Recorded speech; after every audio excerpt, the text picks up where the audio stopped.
Quand on commande une batterie ou un écran, en général on a des accessoires qui sont fournis avec. J'ai deux petits crucis, un torx, un pied de biche, une pince à épiler qui m'a pas servi du tout, un médiateur qui est pas trop mal, et une ventouse qui est indispensable quoi. Puis il y a les instructions qui sont vraiment bien foutues, il y a des photos qui sont avec, c'est en des langues. D'abord faut bien chauffer la partie inférieure de l'écran avec un sèche-cheveux pour que la colle ramollisse bien, pour pouvoir ouvrir l'écran plus facilement. Puis il faut dévisser les deux petites vis autour de la fiche de chargement. Donc avec les tournevis qui sont magnétiques, ça part tout seul. Une fois qu'on les a enlevés, il faut positionner la ventouse juste au-dessus du capteur digital. Et après avec un médiateur, il faut glisser petit à petit pour essayer de décoller les rebords de l'écran. Il faut y aller vraiment doucement. Là, il s'agit d'un iPhone 6S, donc il faut que j'enlève la colle seulement à gauche, à droite et en bas de l'écran. Surtout pas en haut, parce qu'en haut, il y a la nappe pour la connexion de l'écran. Donc en y allant doucement et en réchauffant un coup si besoin, ça vient tout tranquillement. Donc là voilà, j'ai décollé mon écran.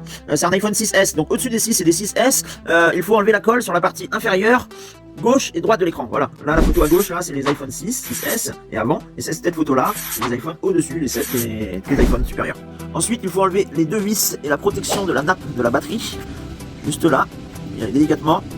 Et après on a accès à la nappe de la batterie qu'on peut juste déclipser avec le médiateur. Ça, là, la batterie est débranchée. Et voilà, en gros plan, c'est ça, la nappe de la batterie. Après on enlève les deux petits bouts de scotch qui dépassent là en bas de la batterie. Et la dernière étape, c'est de décoller la batterie. Alors moi je l'ai réchauffé encore un petit peu. Là j'ai mis en accéléré, mais il faut y aller vraiment doucement, petit à petit. Il faut pas prendre trop appui sur le rebord du téléphone, il faut y aller tranquille, puis elle va partir tout seul. Voilà, ça sent bien la néoprène quand on l'enlève. Ça part tout facilement. Youpi! Donc l'ancienne batterie que j'avais, elle faisait 1715 mAh. Et la nouvelle que je vais mettre, c'est une batterie complète 5500 mAh. Ensuite j'appose les languettes double face derrière la batterie.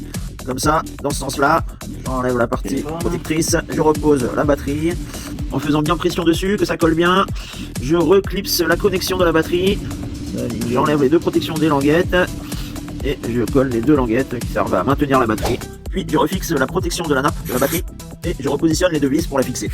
Ça y est, c'est tout bon. Alors pour info, si vous voulez changer d'écran, il y a juste les 5 petites vis là à enlever, juste sur la partie supérieure, et après vous aurez accès à la nappe de l'écran qu'il y aura juste à déclipser et ça vous permettra d'enlever l'écran et de le remplacer. De notre côté, pour nous, c'est terminé. Il reste les deux petites vis à mettre de part et d'autre de la fiche de chargement, là et là. Et puis après, c'est tout bon, quoi.